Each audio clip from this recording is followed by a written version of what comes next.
Yo, what's good, everybody? Welcome back, man. Another episode of VIP Room, episode 14, man. Back here with my co-host, Bama, bro. How you feeling, bro? Was good with it, man. You already know. Another good Yes. episode, dog. What about you, bro? Nah, I'm good, bro.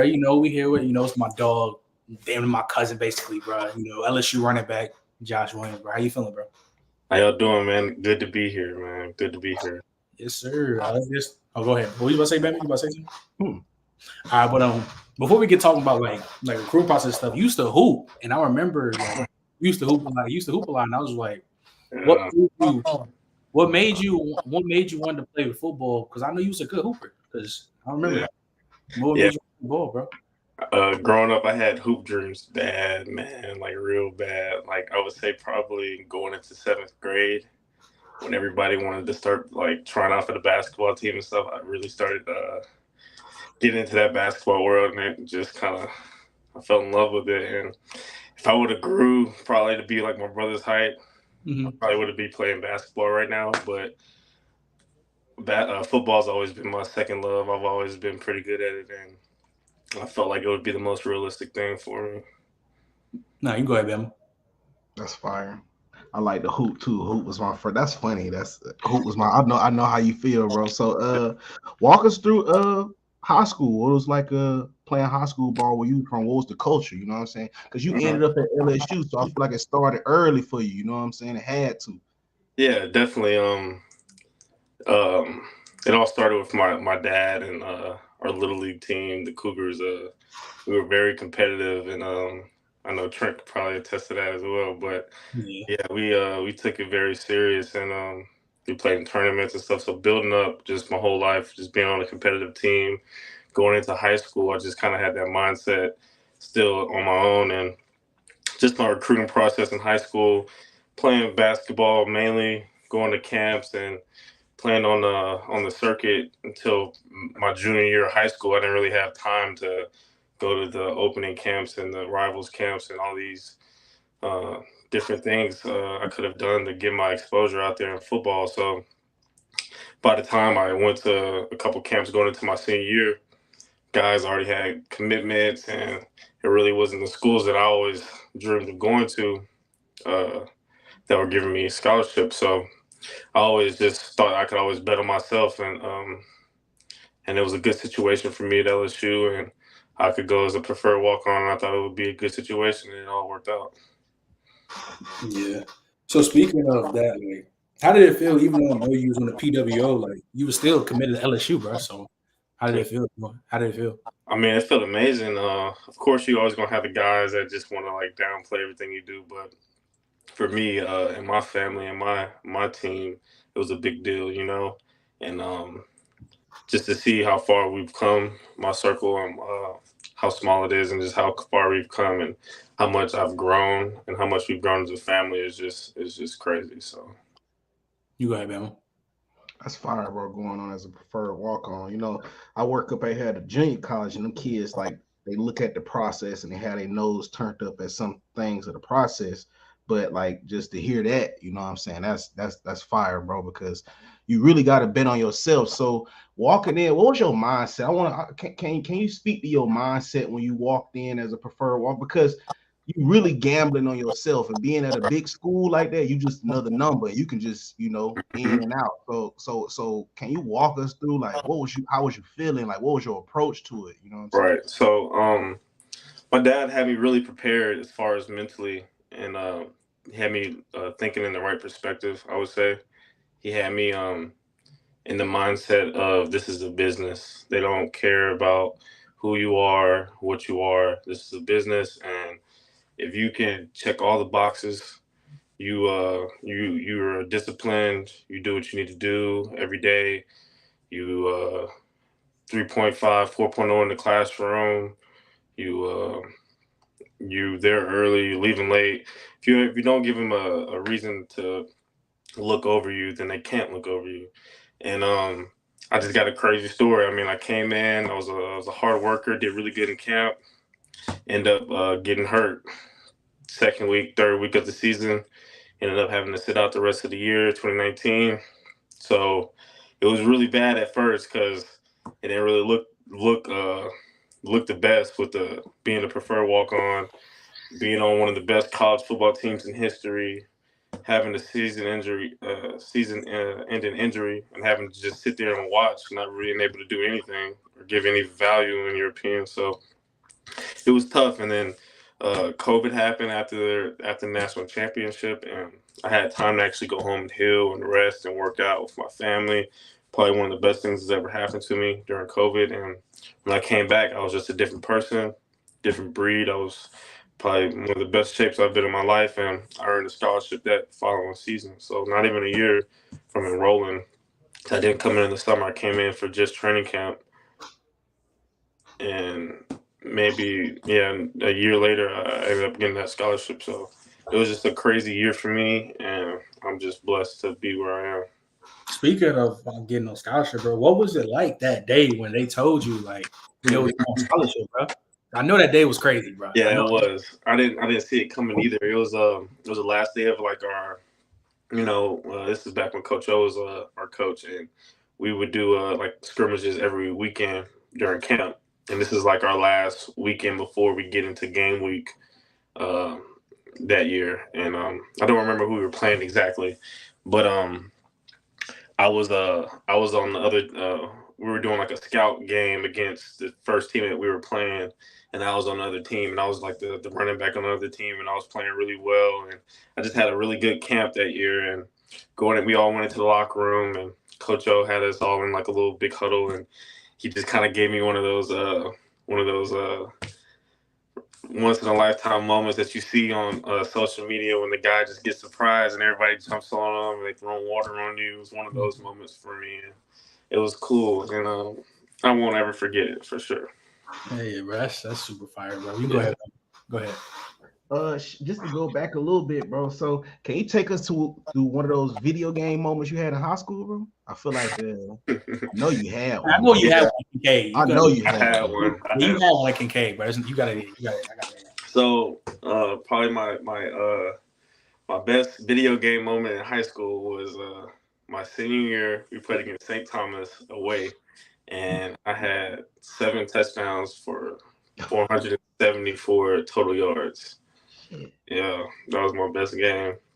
I ain't never get close to that since. So that was like a little league game. So 7 TDs in high school is nuts. That's definitely yeah, that's crazy. But to talk about your first year heading there, because of course it's your freshman year of college, so everything is so different. So I always ask this. I ask Russell this. I ask everybody this that played ball, bro.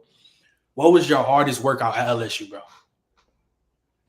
I remember this workout vividly. It was right after COVID when we came back that summer. Coach Moffitt, he had us going crazy because it was just COVID. We were gone the whole spring, and we wasn't able to work out with the team, and we had a lot of work to catch up on. And he had us going hard. And one practice or one workout, I remember we had to do these 300-yard shuttles after we did these squats.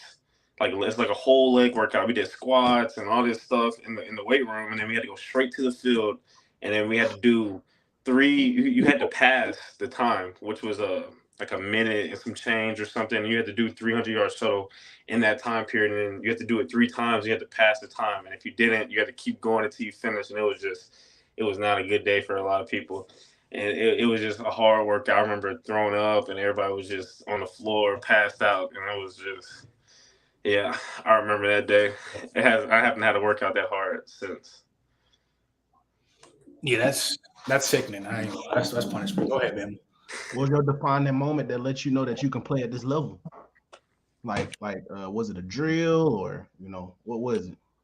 I would definitely say it was definitely 9-on-7. Coach O's 9-on-7. We had 9-on-7 a lot my freshman and sophomore year, and just mentally being able to know that I'm going against the best of the best and I'm at a disadvantage and I'm still breaking against this and I'm breaking tackles and I'm able to perform at the highest level. It gives me more confidence knowing that I've put in the work and I've done the work. Yeah, so I kind of knew I could do it just off of that alone. Yeah, so speaking, because I forgot you was there in 2019 before you got hurt. So speaking of that year, of course, everybody know one of the best teams ever, but just how was it like being around like Jamar Chase, Burrow, Patrick Queen, Grant, you around all these NFL guys, bro, and just being It was a little. that's what I'm saying. Like, you was with them like every day. So how was it like being around those guys, bro?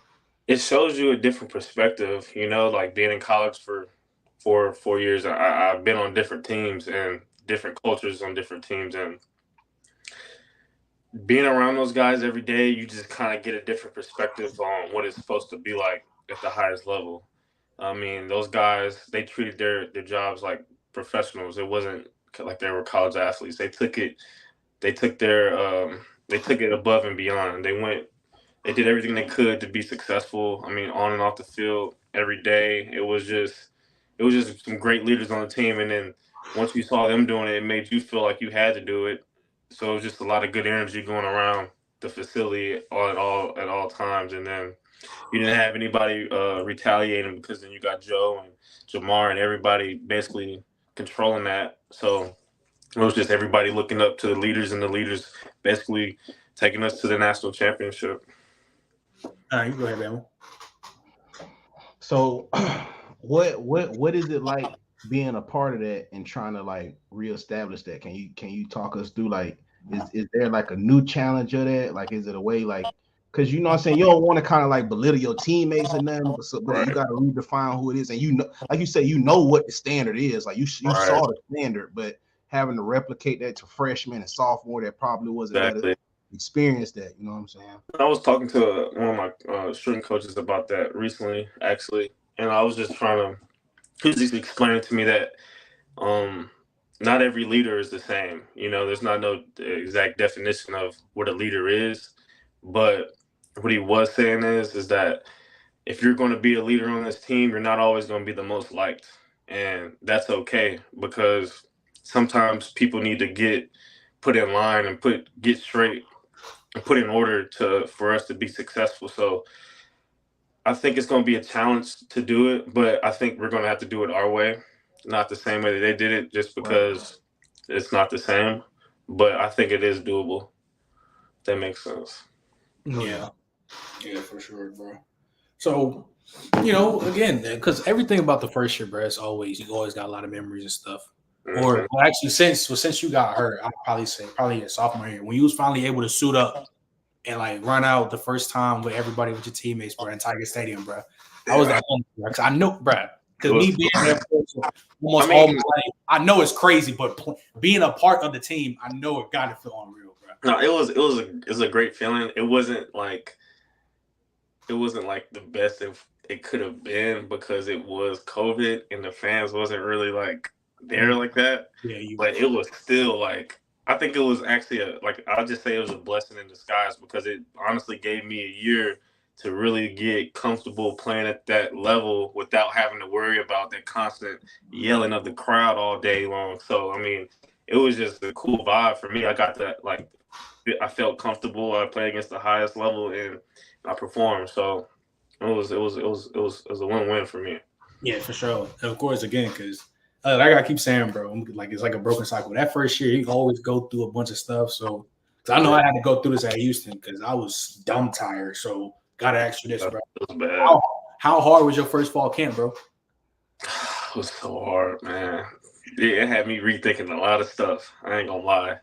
And just like the schedule of it, it was more so like the timing. Like it was more so like, okay, you got to be here at 6 a.m. and you're not getting back to 9 p.m.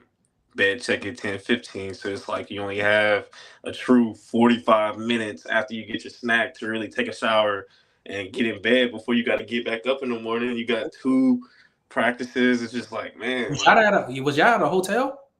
Nah, my freshman year, we were at these like dorms, apartments on campus, like these old dorms that they used to stay at. So it was just like, man, like it was a tough experience. Like, I ain't gonna lie, but like after going through it my freshman year, and like those are like the hardest dog days that I was ever gonna go through. All right, go ahead, man. What was your welcome to college football moment? Like, what team was you playing? Was it like a SEC? I mean, it probably was a crazy team you wasn't even thinking, but what was like? You was like, shit. I had no. Yeah, I got one. We were playing against Auburn at Auburn, and this is my like first year playing like for real. So like I'm four core on special teams. Like that's how I'm on the field. Like that's my deal. Maybe here and there I'm like pass pro, but four core. I'm on punt team, and I'm playing like I want to say left tackle, and I'm like, I'm short. I'm not really the biggest dude, but my responsibility was to uh, block the tackle and just get in my lane or whatever. Man, these dudes they like basically triple team me, like three dudes. I'm like, dang, I'm not the biggest guy, so like I'm like basically just trying to like make it like do what I'm supposed to do. Like I know it's not like I know I'm not like gonna like possibly probably win, but I gotta get in my lane and like not mess up the play. Man, they drove me all the way off to the side. It was just like, dang. That was like my welcome to college moment for sure. Like I remember watching that on film. Everybody was just talking about it. So yeah, ain't never happened again though. So Yeah. How did it feel to get your first touchdown, bro? I know that's another surreal moment, bro. yeah, that was definitely a big thing for me. Everybody just asking me about it. I got close so many times the year before, and just always wanted to just get that real in-game touchdown. Being able to just thank God and stuff. It was a good moment for me, man, for sure. Now you go ahead, man. As a running back, man, what's one of your favorite plays? Tell me, man. I like gap schemes. I like gap scheme plays. GT counters. I mean, I like pin and pull. It's pretty much my favorite plays right now. I like outside zone, inside zone, but I really like to like get into like the scheme and like right and like what the blocking scheme is. Then I'll kind of understand what I like. But for right now, I like gap schemes. Yeah, hell yeah. So as of right now, of course you're a senior, so you've been playing for a minute. What do you think what is the hardest environment you've had to play at so far?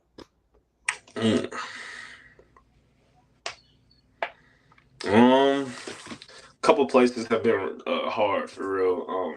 Alabama's always tough. They're loud and rowdy and stuff. Thanks. Florida, you're so like your back is like against the crowd's like chest, like you're like right on them. They're looking at your plays and stuff, and it gets all foggy. So like it's hard to play there.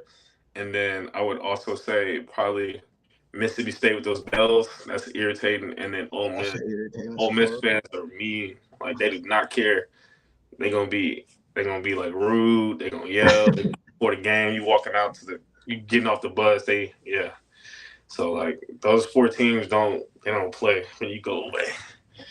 You go ahead, Ben. What are some of the players I would probably say study. I don't want to say look up because you're your own man, you know what I'm saying? Mm-hmm. So I ain't gonna say like look up, but what are some of the running backs, you know what I'm saying, you watch and try to mold your game after in a sense? My favorite running back of all time is Barry Sanders. I love Barry Sanders it's my favorite running back. Walter Payton. I like Roger Craig. If you want to get real deep into, I like Roger Craig. Yeah. I like Ray Rice. I really just been trying to find backs that I can emulate, that I can take a little bit from him, take a little bit from him, and I can make it my own. Right now in the NFL, my favorite back is Christian McCaffrey. I think he's like legit in every category as running backs. Yeah. But those are like three of the main. I like Terrell Davis too, TD. So like some of the four main backs that I really started watching a lot this year, trying to take a lot from them. Yeah, I ain't gonna lie, that's crazy that you said Ray Rice, bro, because I really I played that shit, but like the move that he was patented for putting that arm down, bro, and I don't think a lot of younger running backs, I know they'll be watching this, but like that's a way you get them extra yards, you know what I'm saying? And that's just like free game. Yeah, you gotta just listen to people and just kind of like, okay, yeah, listen to take it in. Yeah, facts.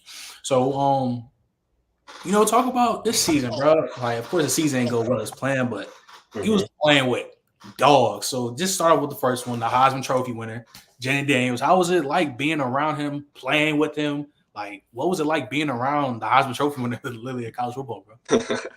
I mean, just when you're like fully immersed in it, you don't really realize that you with the Heisman Trophy winner until after the fact. But looking back on it, just how much easier it was to play with Jaden, and just the certain plays that he can make out of nowhere, the freaky plays that will save the drive and save our offense in certain games. I mean, it always helped us. I mean, off the field, he was always so chill and calm and collected. He was a good leader, and I mean, he just basically taught us or gave us the blueprint on how to be successful. So that's how I look at it. Yeah, for sure. Hey, would you that's the best quarterback in the country? Of course, yeah. This year it was for sure. Nah, I feel you. I feel you. Go ahead, Bama. So can you walk us through? Like so what is it like now? Like so can you paint? So I just be want these boys to know like so like what is it? Like how is it there? Like can you walk us like through a day-to-day basis like for its practice and Yeah, so like as far as like right now in off season, our schedule is pretty chill. I mean not chill, but like I can kind of paint it. Of course. So Monday we have our it's our I want to say acceleration day. Monday and Fridays are acceleration day. Tuesdays are like tempo day.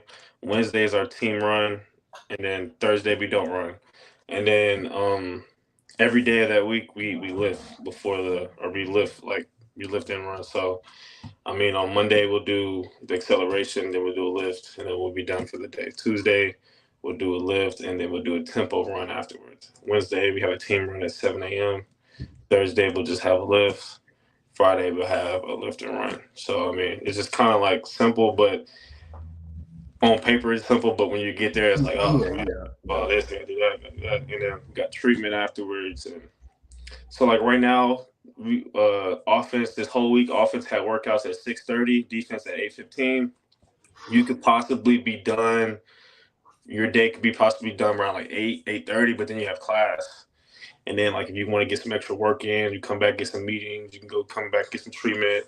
So, I mean, it just depends on what you want to get out of it. But my days are pretty long. So, I mean, I already graduated. I have online classes right now. So I can kind of really stay at the facility and really just grind, Grind. Yeah, in fact. Let's talk a little off topic real quick because, you in Louisiana, of course, you got a whole bunch of food options, one of the best food places to go to. But because I know I never tried it. But did you try duck? Duck, I have tried duck before. Like it? It ain't too bad. I mean, it actually kind of tastes like chicken a little bit, like a chewy chicken. It ain't too bad. I mean, the food out here is good. It's just it'll catch you off guard at first. You don't know what it is. What you mean by it? I ain't never really messed around in Baton Rouge. Like what you mean? Like they just got some traditional Cajun foods like this. Is it like the spice or like what they delicacies is like what they they have some certain delicacies that you probably would be like ew, but the spices and everything like that is okay. Like it's good. Like the seafood, it's pretty good out here. Definitely. And definitely in New Orleans too. Yeah. So you go ahead, man. Hey, so I see, you saying you got former alumni like OBJ and stuff. That boy, do he be giving y'all like his special cleats and stuff? Because he got a cleat line that's like 1-of-1, bro. And I know he fought with y'all tough. Like, so do y'all get like OBJ cleats or something, or how does that work, bro? In the past, as far as like alumni and athletes that want to like give back to the team that can, as far as like a donation. Odell gave us some Beats Pro and some some Nike shoes like our freshman year when we went to the Natty. And then last year, Justin Jefferson gave the whole team some Oakleys, and then Jaden got the whole team some more Beats last year. But I mean, honestly, it's just whoever wants to give back to the team that can, they have an opportunity to. I mean, we're thankful that OBJ gives back to us like that, you know. Yeah. But yeah, it's always cool whenever they come back and they give us a surprise and they like show us like something cool like that. So it's always love. All right, so coming into the new season, 12-team college football playoff. Like I Right. knew the season last year, it wasn't what I wanted to do. So what should we be expecting for the 2024 LSU Tigers this coming season? You should be expecting us to try and win the Natty, of course. I think that's a given. But I mean, we got a lot of transfers in. We have a 2-year team that we kind of have the guys that have molded the process, that kind of have the leaders on the team that can kind of like help the freshmen and sophomores get into the groove faster. Because that's really what it is if everybody buys into Coach Kelly's process and we really buy in and say, all right, this is what we're going to do, and have everybody's back about it, and there's really nothing that can stop us. It's only going to be us that can stop us. So, facts. Hey, bro, talk to me through Bama week, bro. Talk, because y'all always have the bye week right before y'all play. So that week is like I know that week is ridiculous. Talk me through that week, bro, when y'all about to face Alabama. Every year before we play Bama, we have a bye week leading up into the Bama week. So we literally have 2 weeks to practice to play against Alabama. And that week we have a bye game. That bye week, it's always basically like a hell week. We're grinding, full pads. We basically get physical, basically getting our minds and our bodies ready for the next week. And then the next week is more mental, still physical, but more mental. And it's just it's almost like you're going back to camp a little bit, and it's just like you really see the intensity and the importance of this game. You realize the history of it. You realize how important this is to your school and to your city and to just everybody around you. So like you gain a new profound like feeling for it, and you want to take pride in it. So it changes how you think about Alabama versus LSU forever. Thanks. Go ahead, Ben. Is that your most favorite rivalry, SEC rivalry, or what's your most favorite SEC rivalry? Like, fans talking crazy. It's just I just really don't like this team. You know what I'm saying? Definitely for me, it's definitely it might be Bama. You know what I'm saying? It's definitely it's Bama and A&M. I don't really get along with them two schools. I mean, I'm cool with Bama players, but A&M it's always up against A&M for some reason. I think it's because I know everybody that go to that school. I'm only like 45 minutes away, so I kind of feel some type of disrespect. But yeah, it's always against A&M that I feel like I got to turn up a little bit. Right. So of course, talking about football stuff, but let's talk about something like. Feel me? Of course, we student athletes. We always play the game and stuff. And a lot of people say C's, get degrees, whatever. But you done been on the honor roll, bro. So like, how is important for you to feel me? Like how excited were you, and like how important it is for you to be as an honor roll student? I mean, going to Kincaid in high school. I mean, that was like an investment or like a sacrifice to me. The way my dad told me about it, and he was like, this is going to get you ready for college. I know it's not going to be the most fun, all your friends going here, but this is what's going to get you ready for college. So whenever I got to college, my whole mindset was, well, I'm just going to cash in on the investment. Now I didn't go to high school for 4 years to come here and just not do the work. So I just really stayed focused my freshman year. I knew that if you get ahead your freshman year, you'll be pretty much good for the rest of your time in college. And I really just stayed on top of it. I took as many classes as I could in interim term sessions, and ended up graduating in 3.5 years.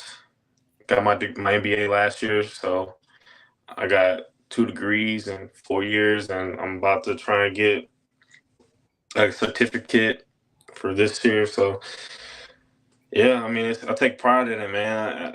That was like the only thing that really got me in the door at first, So that's like my deal. Yeah, so you go ahead, Ben. Oh, that's respect, bro. I fuck with that more than you know, man. I work up out of college, administrator, so I fuck with that, bro. Can you tell us about what would I know you would be, it's a blessing to get drafted in general, but what team would you want to play for, hypothetically? If you got the chance to pick, you was like, oh, which team would you want to go to in the NFL? Definitely would want to play for like just off GP Houston, Texas, because I'm from Houston. Okay. But after that, I wouldn't mind playing anywhere in Florida. I wouldn't mind playing from the Raiders or the Cowboys, something like that. I don't know. I think different. So like, whenever you ask about the team, I think about State Tax. That's the first thing I think Oh about. yeah, for sure. Come on, yeah. Like I don't really have a per se favorite team. My dad played for a couple of teams, so like I like those teams just off of that. But I just want to go play where they like me the most, honestly. I feel it, bro. Feel it. Hey, bro. Man, I just had a question. Oh yeah.